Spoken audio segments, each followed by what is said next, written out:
Welcome to the Conscious Living Podcast, conversations to educate, empower, and enlighten our world. An uplifting and inspiring series of conversations and talks with your host, Jackie Woodside. We are educating minds, empowering lives, and enlightening souls to create a world where love prevails. In this engaging podcast, we deliver exciting, positive, transformative talks and teachings designed to elevate your life. Now, let's join our host, Jackie Woodside, for this week's session. Hello, everyone. Thank you so much for being here again for another episode of the Conscious Living Podcast, where we're here to educate, empower, and enlighten our world. Strategies to live more consciously with time, money, and life. All the big ones. I guess I should throw maybe marriage and relationships in there as well, because we covered that sometimes too. But today what we're going to dive into is the inspiring story of how to build wealth when all the odds are stacked against you. Do you ever feel that way? Like, oh man, why can't I just catch a break? Or why can't things be a little bit easier? I guess that's really what resilience is all about, and being conscious in life is all about. We can't always control what life sends our way.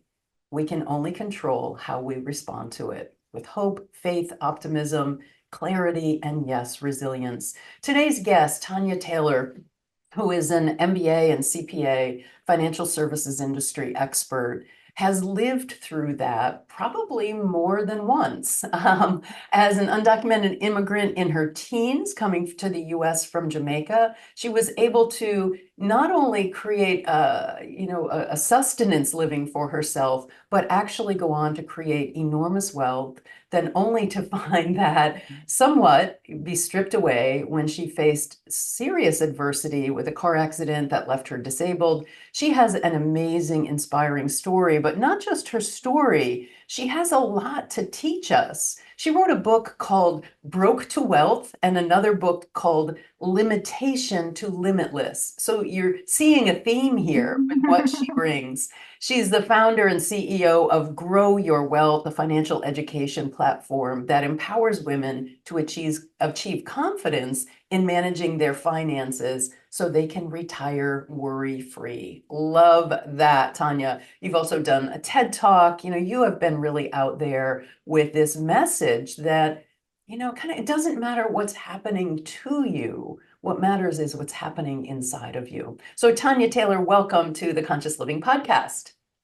Thank you so much for having me, Jackie. I'm really looking forward to this discussion. Yeah. I'm so glad that you're here and so glad that we've met.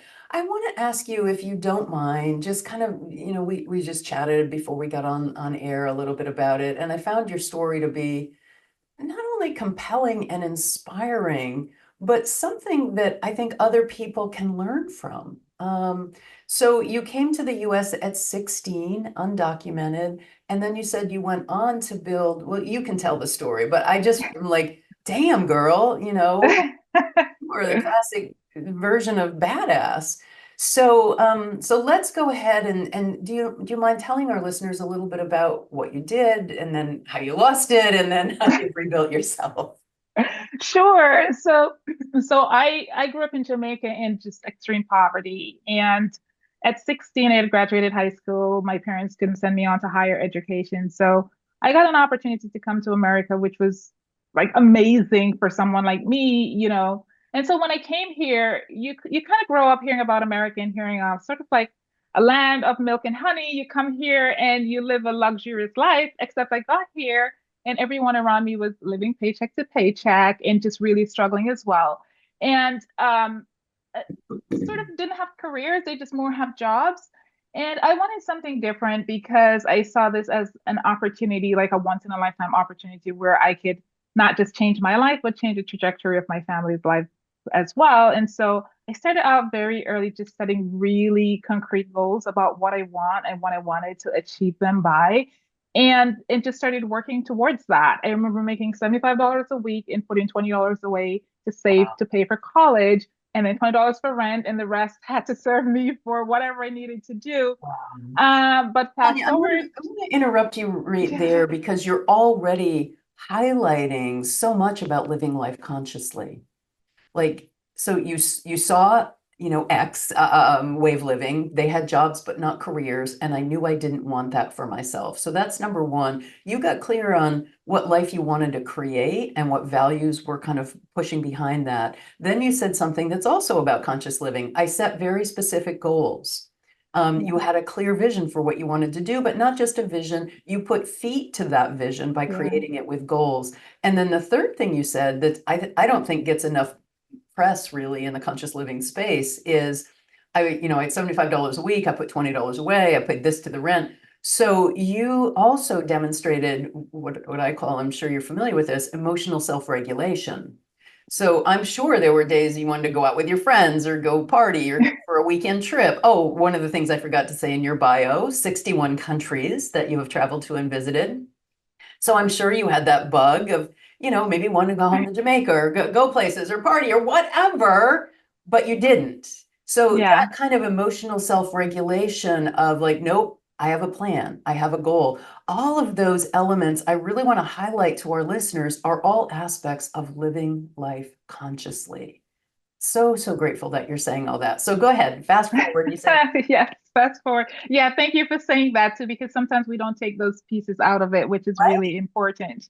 Yeah. Yeah, so by 25, because of all the things that I did during that time, I was able to purchase my first home. Actually, the first bed I ever slept on by myself was in my first home that I bought because for my entire life I was sharing a room, sharing a bed. So that was like a big deal to me. I graduated college shortly after that, and I had no debt, so I paid for everything up front.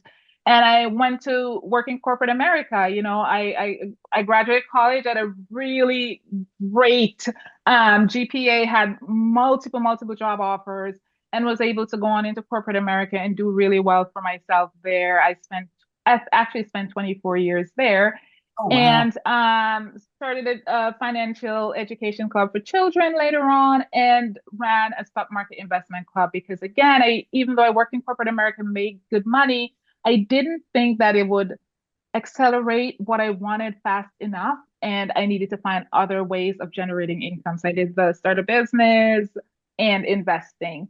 And so by 45, and I set goals very long term and also sort of the incremental goals in between. So my goal by 45 was I want to have $1 million in my retirement. I want to have saved a good chunk of change for my children for college. At 45, I didn't hit that goal, but before 48, I had well over $1 million in my retirement. I had saved for my children for college, so their college education was fully funded as well. And I was at that point, I wanted to leave corporate at 45. That was a goal I set for myself. Ended up at 48, started to tinker with the idea. Do I leave corporate or and start my business full time? Or this dream job came calling. And so I was really at that crossroads when I had the car accident. Like I had just interviewed for this dream job and had not taken it seriously because the idea was I was going to start my business. Had the first round of interview. They absolutely loved me. It seemed everything was going in the right way. And 2 days later, the car accident came. Wow. And it's been 3 years and 2 months Okay. So and still not recovered. Just getting to the place where I feel like I can actually go out there and really do things in a sustainable way. wow. So, I mean, it was a serious, serious car accident that you were quite impaired by. It was. And what was interesting about it, and a lot of it I had to come to terms with psychologically because there was no, it's not like I had broken bones. I had none of those things. All of what I had were like nerve damage. So, for example, I was unable to, like, my hand was numb, like, constantly, and my feet were numb, especially my right side was like impaired, like I couldn't write. So for me, because I guess it wasn't a physical in the sense that, okay, I don't have a broken bone, I don't have this.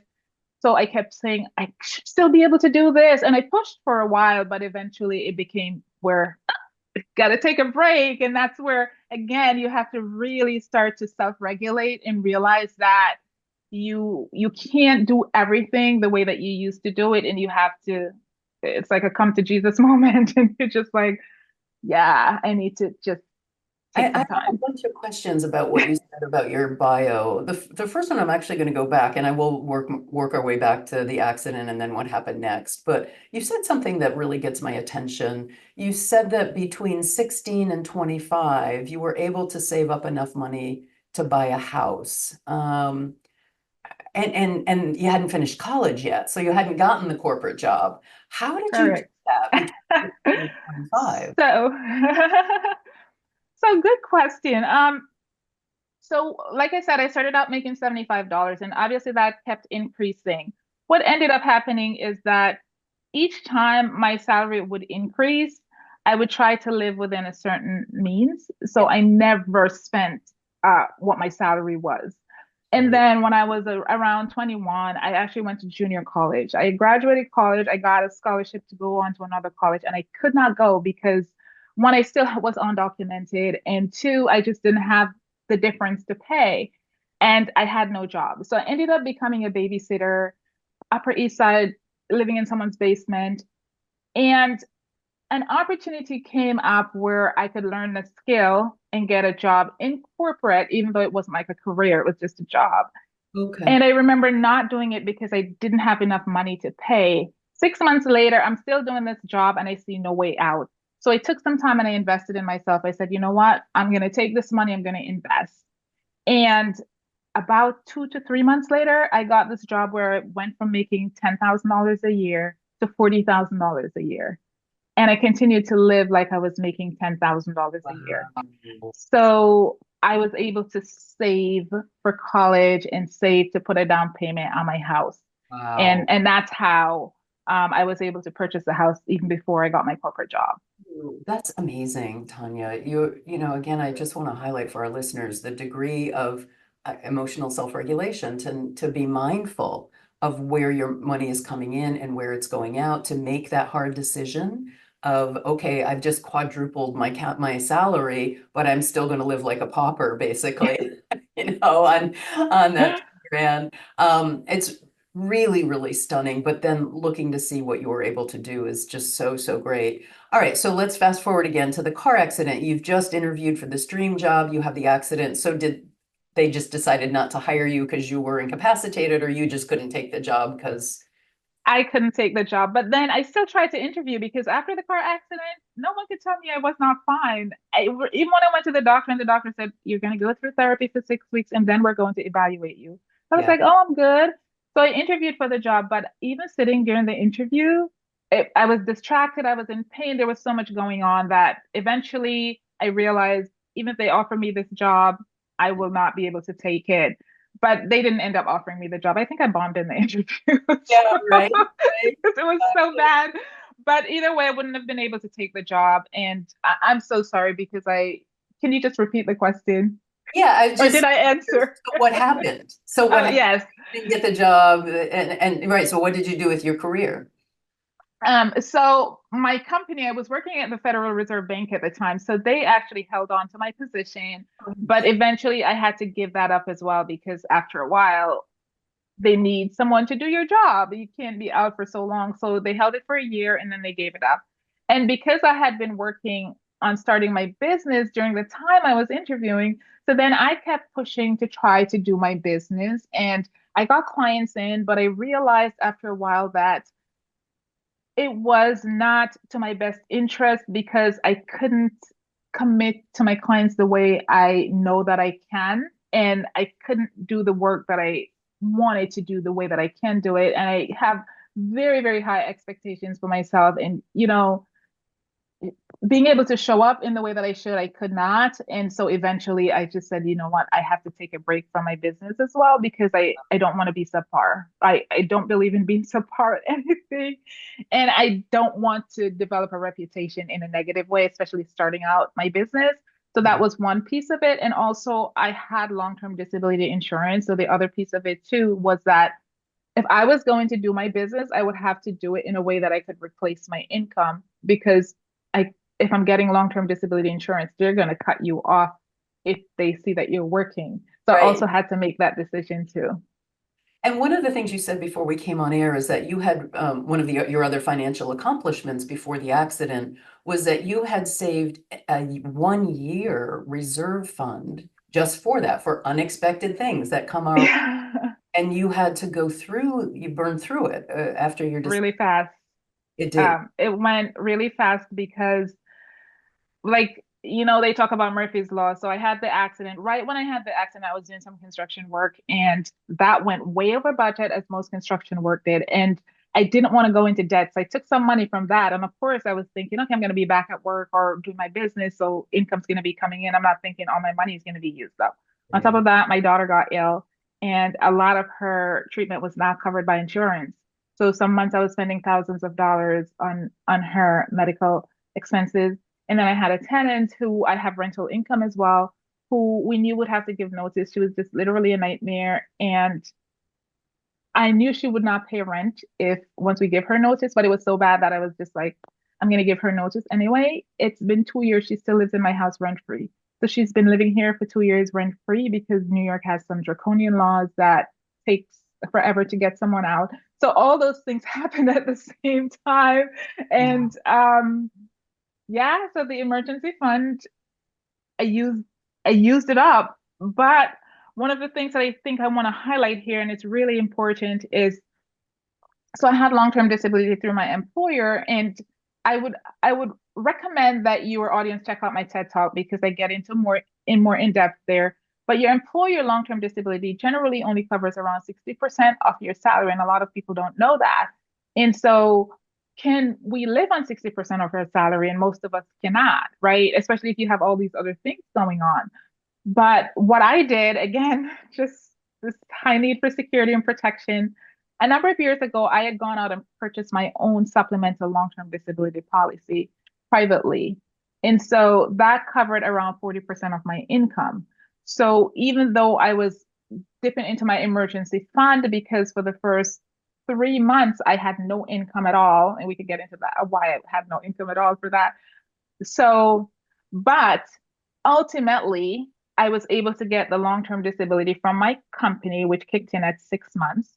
And then my supplemental disability policy that I had purchased, the 40%, that kicked in at 3 months. So that's how I was able to sustain myself, sustain my family, and not be pulling from my retirement or pulling from my children's college fund. Wow. Yeah. So how has your view of, planning for the unexpected changed, given that you went through the unexpected? What did you learn, and is it to buy supplemental disability insurance? Or I mean, I don't have any kind of supplement. Well, I'm self-employed, so I don't have disability insurance because here, so you can tell me if my thinking is wrong. I sit at a computer and I'm on phone calls and Zoom meetings for a living. Like, I mean, I suppose if I were cognitively incapacitated or in a coma, or something like that, sure. But it feels like it would be so hard to prove that I actually have a disability that I chose not to invest in that. So tell me if my thinking is off. It is off. All right, I'm going to good, be very good. clear School about me, that school me, Tanya. because and that's what a lot of people say. I was talking to someone who was a teacher recently, and they said something similar. I go to work, I teach, I come back. What was my disability from? It was from a car accident. I sit at a computer too, and so that's one piece. But another piece could be there's so many different illnesses that are out there that can happen. I had a surgeon that told me that she had MS, and she could no longer get long-term disability because once you've had these illnesses, they will just disqualify you from getting a policy. So if we think about long-term disability and we're thinking, okay, we're not going to get injured, getting injured like physically is just a small portion of disability. Think about all these illnesses that happen. It could also be mental illness as well. There's so many different things that happen. And I think those are the things that's missing from the conversation, or we just don't cognitively think about, okay, what could happen to us that could make us disabled, that make us unable to work anymore. And then when we think about that, the next step is how are we going to supplement the income that we're getting? And if you're someone who has a lot of passive income and you don't have to worry about your income that's coming in, then you don't necessarily have to think about long-term disability insurance, right?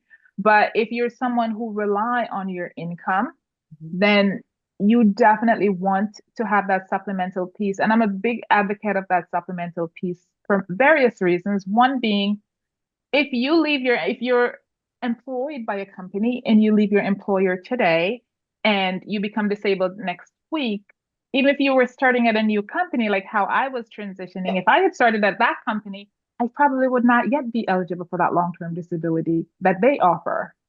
So Right. that gap in between, at least you have something on your own if you have a supplemental policy. And then what I found going through this process is that the supplemental policy that I have, the insurance company is actually a lot more, what's the word that I use? Lenient in terms of, or they're more conscientious. The policy that I had through my job and the company that I dealt with, they are literally a nightmare. They actually cut my disability off last year. They do everything in their power to try to cut you off the long-term disability as fast as they can. And I found a difference with the private policy that I have that they both go through their process, but I feel like the process that the private company go through is more reasonable. And unfortunately, the company through my job, like they're protected by the ERISA, so Employment Retirement Income Security Act. They're under that and they receive a lot more protection, and therefore they're able to do things that to me is just unscrupulous. Wow. Whereas the when you buy your own private policy, there's a lot more rules for them. Oh, interesting. That's good to know. I mean, that is the exact reason I was like, oh, I'm never going to be able to prove, or, it will be unscrupulous. It'll be too hard to deal with.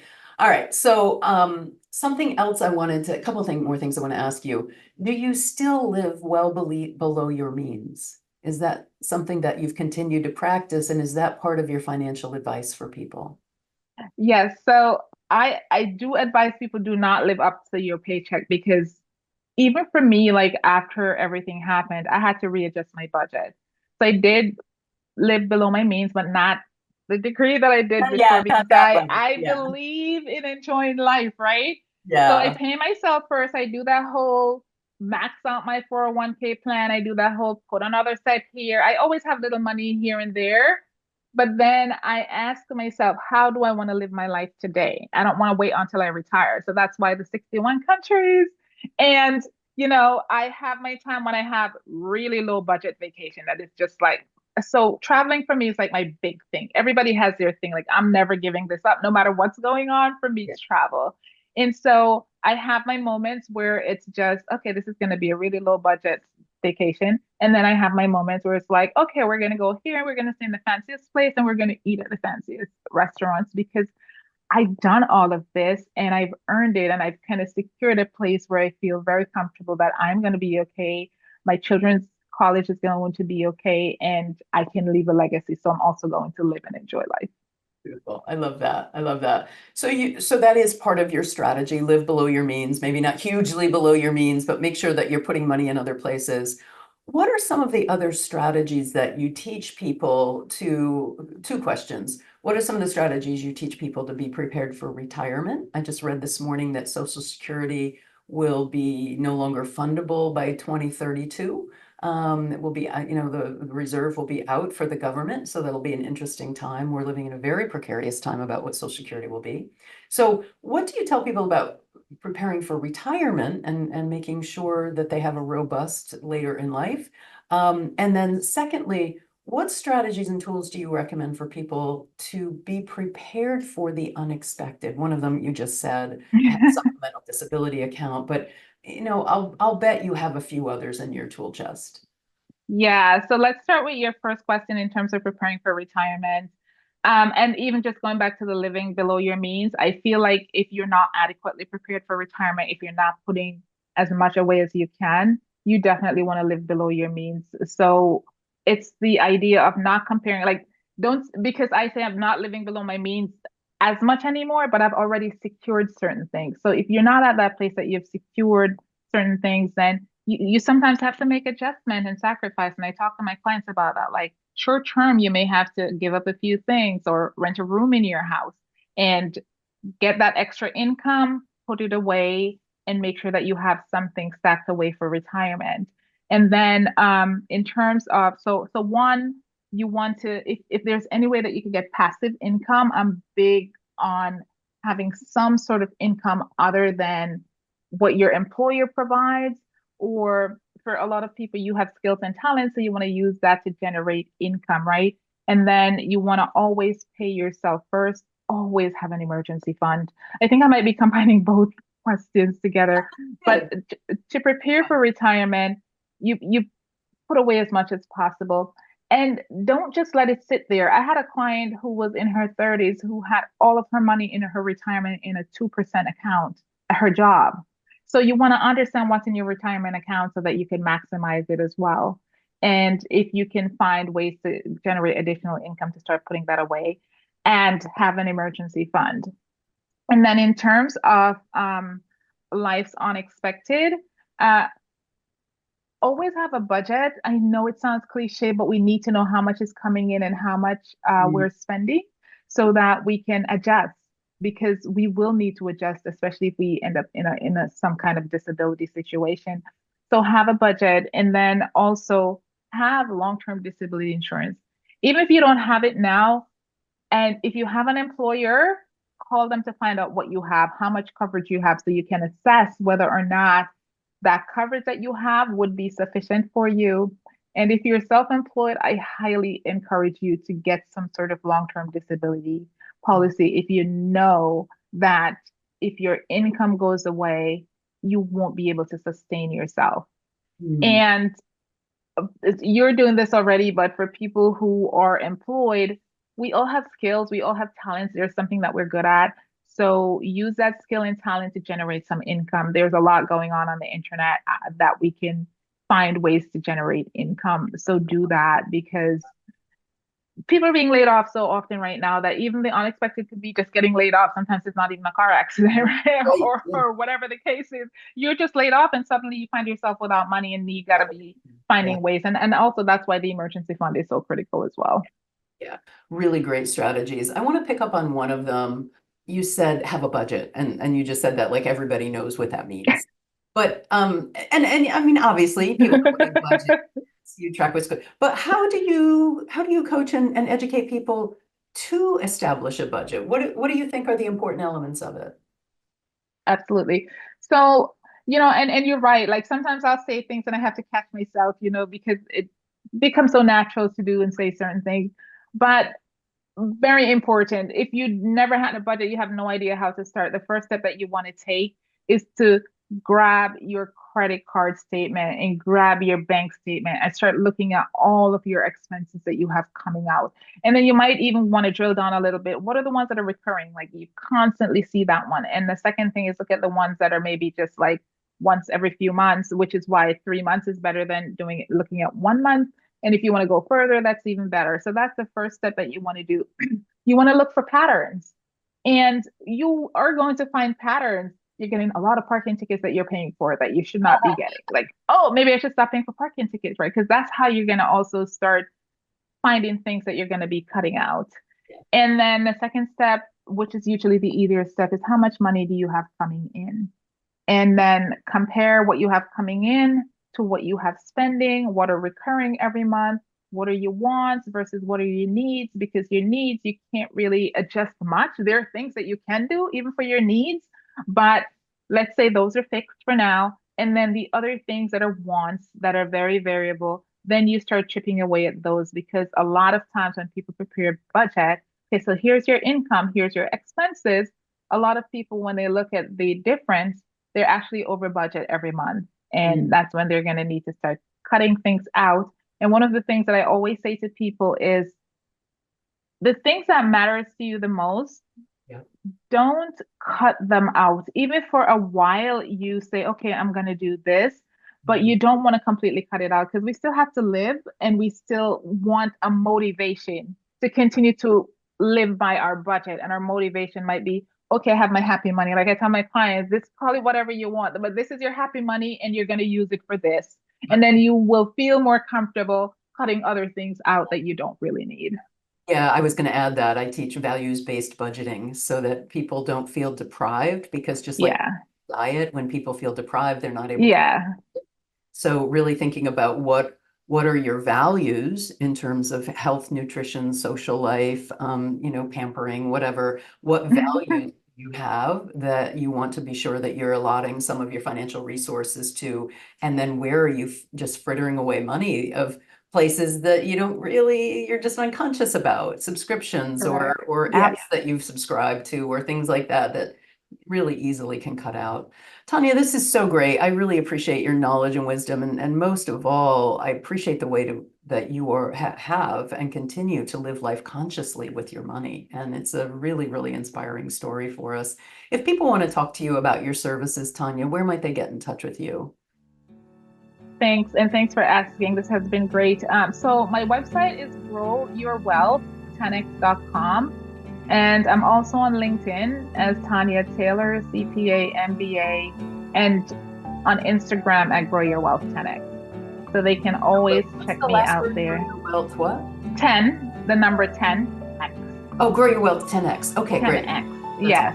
Awesome. And also my books that you mentioned, they can find on Amazon as well. Fantastic. Yeah, I definitely want to take a look at both of those. Tanya, thank you so much for being here with us. I know lots of people are going to want to talk further with you. This was a really inspiring time together. I appreciate you. Thank you. I appreciate you as well.